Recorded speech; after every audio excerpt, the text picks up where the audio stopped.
Hi class, Mr. Clark here. Today I'm going to be showing you how to complete page 2 of our digital value worksheet. So to get started, go ahead and head to Canvas and then go to My Class and then scroll down to Modules and go to Digital Art Basics. Then you'll scroll down a little bit farther and go get to our digital value worksheet page2.jpg. Click that and it'll bring up our worksheet. And then you're going to click our export button, which for me is down here and for you guys it'll be up in this corner. And then scroll over till you get to copy to sketchbook. Once we've copied to the sketchbook, it'll open up in our sketchbook app and you'll see the entire worksheet. Now the first thing that we want to do, like always, is to create a new layer so that we're not working on our worksheet layer, we're working on a layer above that.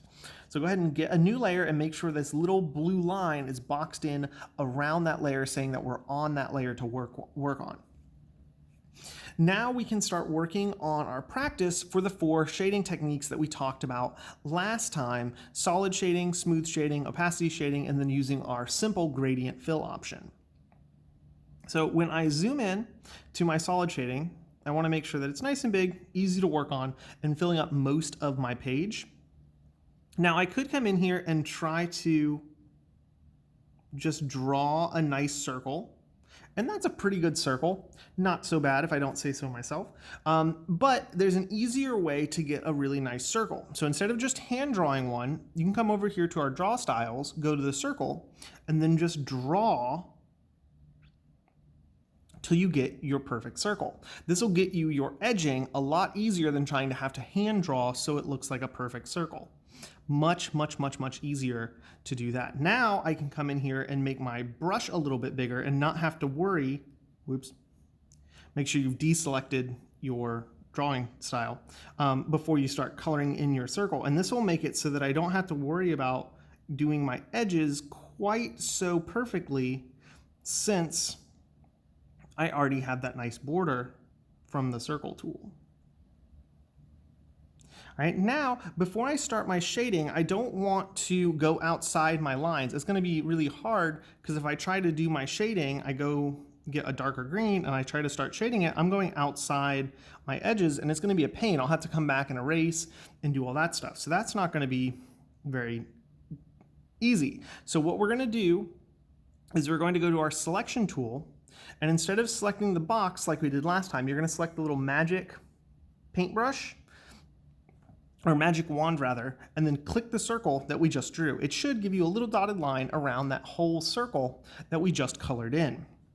Once we've done that, click your pen back and it should stay there and you should still see a little dotted line around your circle. Now when I color, see how I'm not going outside my dotted lines? Makes it so much easier to start shading because I'm not going outside of that area.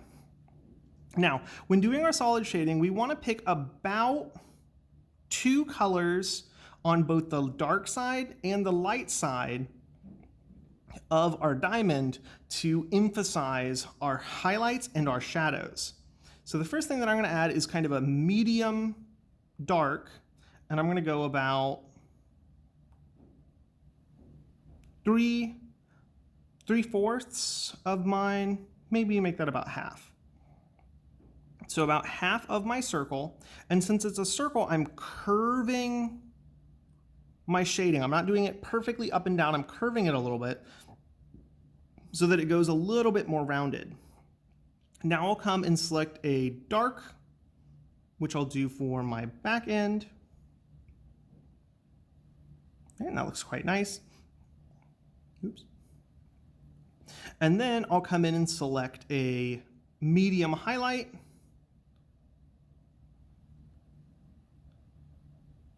And then a bright highlight to finish it off.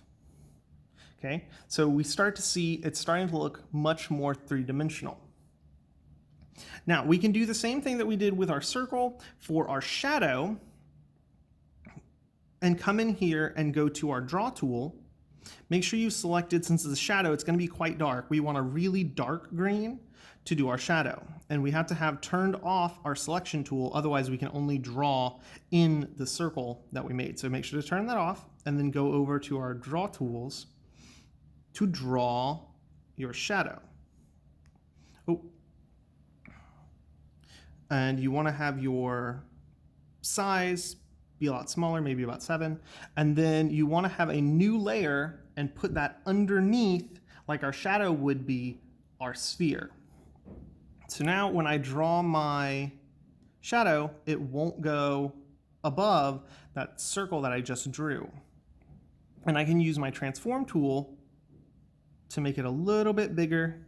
And if I want to shrink it a little bit, I can even use the distort tool, which is the little 4-box icon at the top, to get it so it's the exact perfect size that I want to work on, which is really, really helpful. Now I'll do the same thing that we did with our circle and come in here and color it in a little bit easier now that I don't have to worry about my edges quite so much.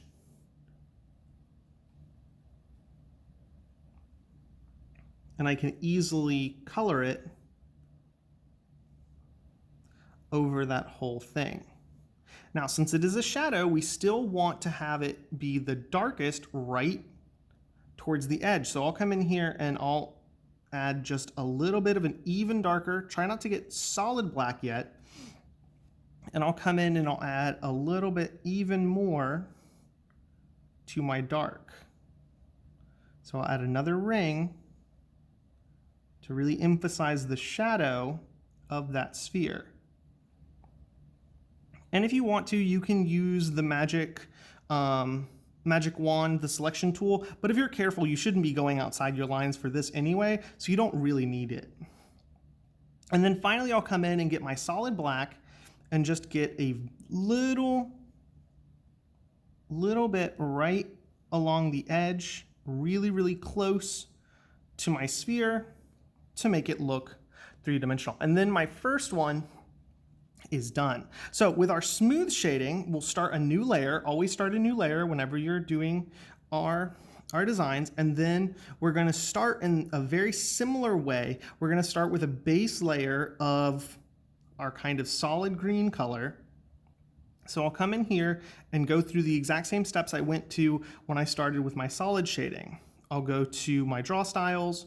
I'll draw a circle. Wow, that was almost perfect. But if it's not, you can come to your transform tool, adjust it however you want, and then we'll color it in solid with kind of your base color that you want to use for your circle, soon to be sphere.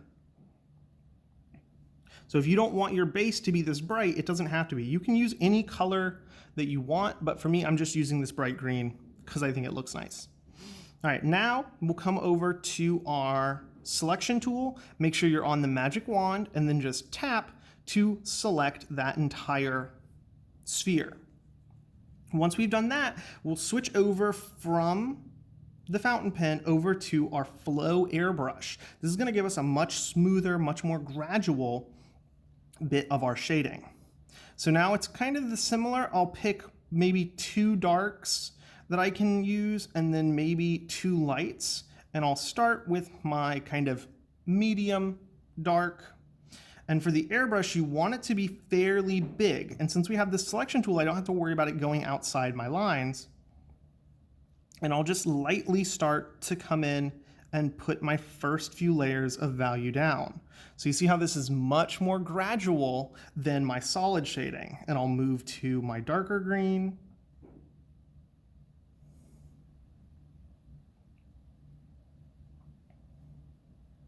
And then to the darkest green that I'm going to use almost to black, but not quite there, right along my edges, especially towards the bottom down here. And if you go too much, you can always go back. Oops. You can go back if you need to. You don't want it quite that dark towards the bottom. Looks good. Now I'll come back and go to my light, start adding in some of my light colors.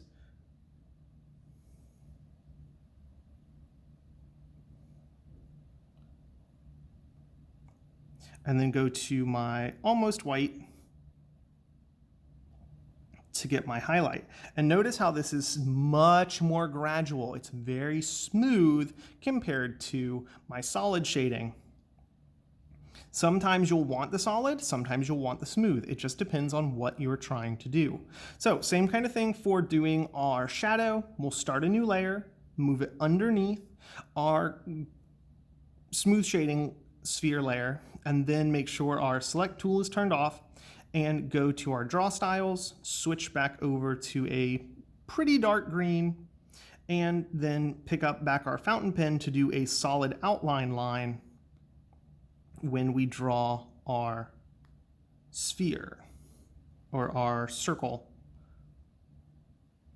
Do you see how this one's much different? So I'm going to come in here and use my transform tool to get it exactly where I want, since it's kind of a little bit slanty because that's the way the light's coming from. And that looks pretty good. All right, now I'll come in with my fountain pen and fill in my details. And remember, since this is underneath our first layer, I do not have to worry about going over my original sphere, which is really, really nice. I can come in here and do this and color over that whole area and you won't be able to see it. It's technically there, and if I turn off my sphere layer, you can see it, but you don't have to worry about it because it's underneath. The layer is stacked over in a way that it's not there, so you don't have to worry about it as much. Once we get our base layer though, we're going to switch back over to our airbrush, and now we'll be able to see our outer lines. Unlike when we did our solid shading, you probably are going to want to use our magic wand tool for this and do our selection there. You can see that it actually tells you that it's selected underneath our ones because we can't see it right there, which is pretty helpful. But the airbrush is very, very dispersed when it does its thing, so it kind of gets everywhere. So the less you have to clean up from the airbrush, the easier it's going to make on you for your ultimate project. So come in here and get a little bit darker. This is almost black green. It's super duper close to being solid black, and I'm just going to lightly come and add in my darks over that edge right along the kind of bottom of that shadow.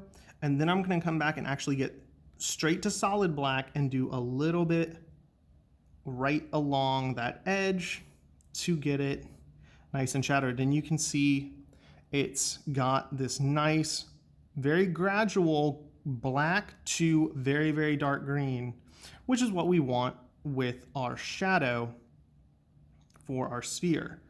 So it gives you a different kind of effect.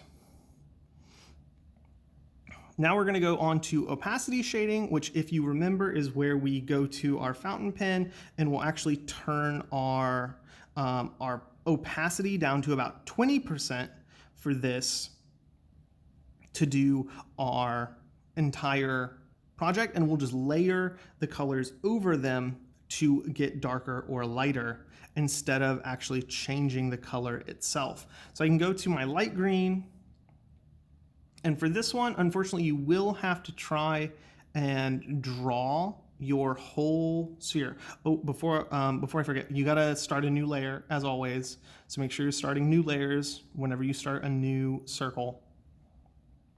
And then come in here and go around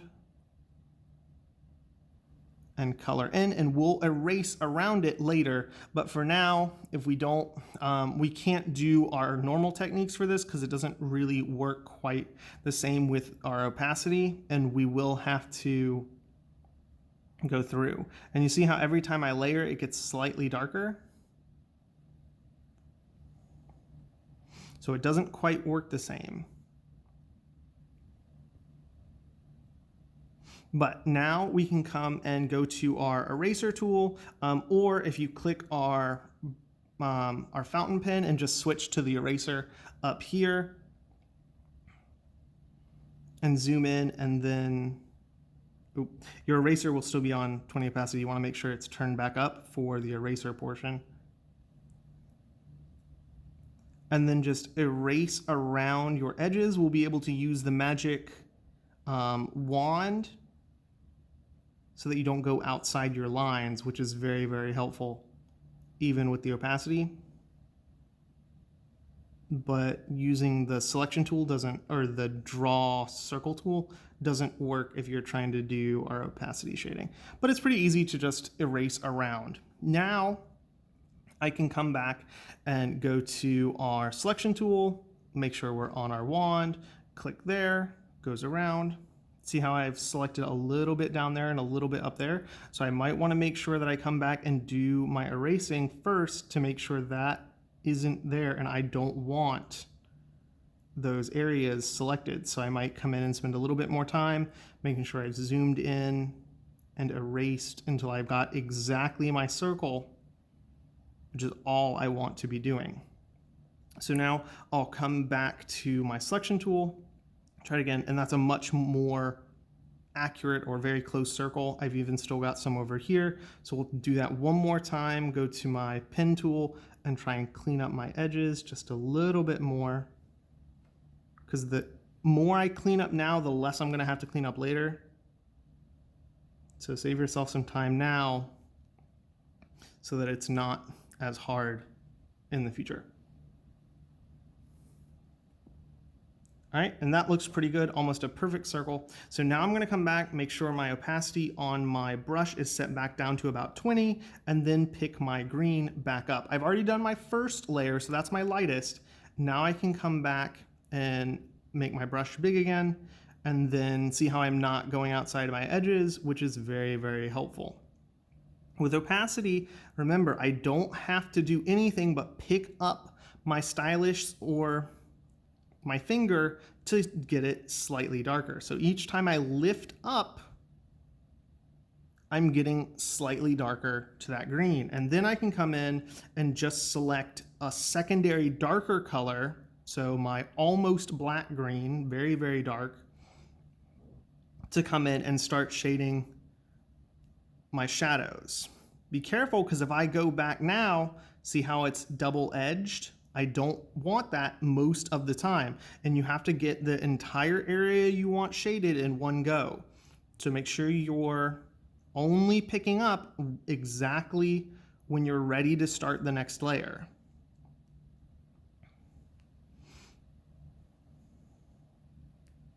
Don't be afraid to go back and adjust if you need to try and get a nice edge, since you really only get one shot. And you probably will have to adjust the size of your brush once you get closer towards your edge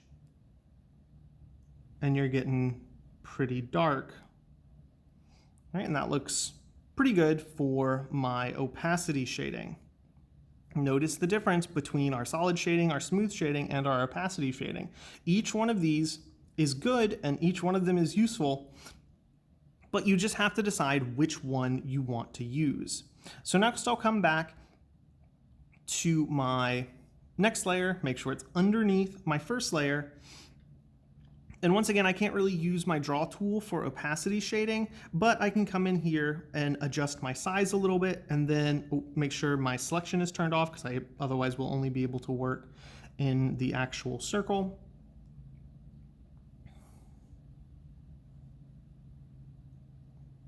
And then I can just come in and start shading my shadows there. And every time I lift up, I'm going to get it slightly darker. So you've got to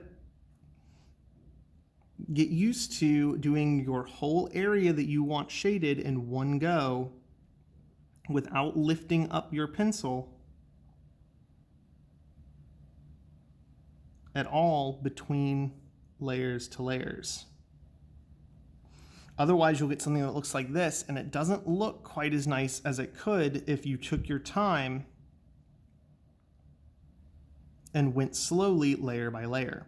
The one thing that you need to be careful about with opacity is that since each of these layers is see-through, when I come over and I do my shadow, I can still see it go over my top layer, since these are all see-through layers.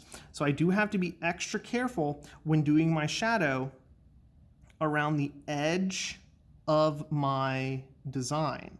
So instead of going over it like we could with our other ones, we have to be careful and go around the edge, otherwise it'll go through and we can see it in our top layer. So see how if I draw on it, you can still see it through my top layer, which most of the time isn't what we want. But I will turn this up to about 50% opacity, since I don't actually want to be doing this for a super long time when it comes to my shadows, and I want it pretty darn dark anyway. So you can just save yourself some time and turn your opacity up a little bit. It's just gonna make it so you don't have as many steps from getting here to your full dark color.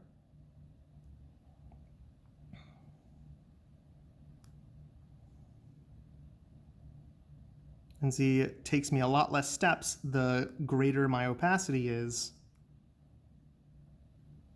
If I turn it up even higher, it'll take me only 1 or 2, depending. And that's a pretty nice gradient for my shadow. Note, if you want your shadow even darker, you could still come back and go to solid black. And then since we're kind of glazing over everything, just do a solid black layer underneath, or above rather, your entire green to get it really nice and dark, since my whole shadow was a little bit on the lighter side overall. And now it looks much more shadowy, similar to our other designs. And if you're really picky about wanting to clean it up, you can always come back with your eraser or switch to the eraser side of your pen and just clean up your edges a little bit more, nice and easy. All right, so for our final one, for our gradient fill, we're going to start very similarly, only this time we're going to just draw a solid black line with our edges and start with our oval tool, switch over so that it's black and that we can draw. It's probably a little big. I'm going to turn it down so that it's a thin line. Looks pretty good. And I'll go to my transform and then adjust it. Oh, I drew it on the wrong layer. See how when I transformed it, I'm moving that shadow as well? You definitely don't want to do that. So make sure you go back and once again, start a new layer every single time you're working on it. Otherwise you'll get things like that just happened where you're unintentionally transforming more than you want to. So start again, come back, get my circle, adjust it on my transform layer. That looks pretty good. Maybe make it a smidge bigger. Perfect. All right, and now I can come in with my fill tool and switch over to my linear fill, and then all I have to do is tap, and I have my gradient. So easy. Come over and switch it, so if I want it to go from a lighter to kind of a medium, I can pull off those dots and maybe change this to, instead of solid black, just to a really dark green, and we'll get those nice gradations. But you say, Mr. Clark, this looks a little funny. It looks like it's straight instead of curved like our other ones are, and that is correct. Your linear fill only fills in solid lines, which doesn't look quite right on our curved spheres. So what we can do is, instead of using our linear fill for this, we can go back and go to our fill tool and go to our radial fill and tap our radial fill,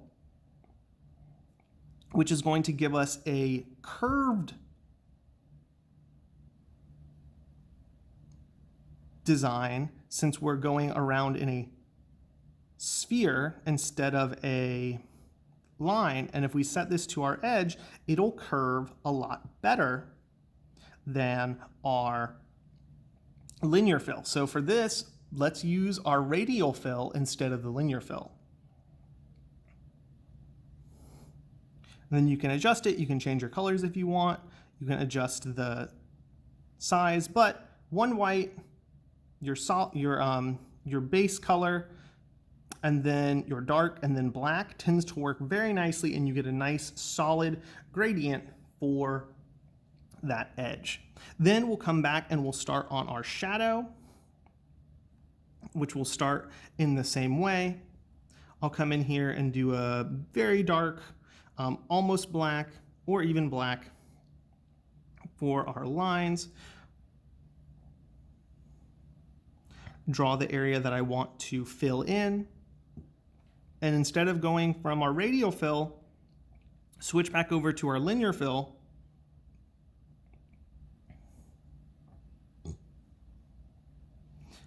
Since it's more of a straight line now,